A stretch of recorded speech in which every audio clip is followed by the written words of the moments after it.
na ang pangalan ko ay Maria Ate. Maria Pe. Dahil nung high school, pati lahat ng mga SS ko, lahat ng mga ano ko, Maria Pe. Maria Ate. Pero ngayon Maria Pe na. Pero ano ang nakalagay sa ano? Sa Sa school tunay na, no school mo noon? Maria Ate.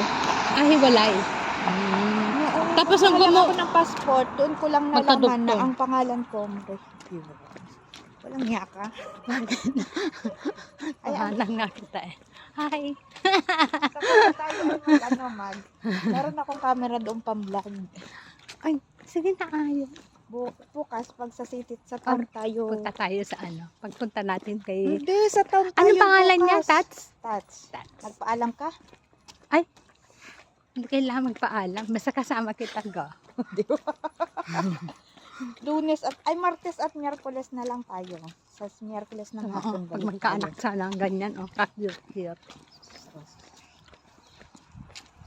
Ang gaganda ng bata dito, no? Ang cute nila, parang manika. Naloka kapag nakita mo talaga si Meganda. Oh? Ay, anong pangalan niya? Meganda? Megan. Tapos Tinawag niya siyang Meganda. Tita Kikay, Tita Chuchay. Tikay tawag sa'yo.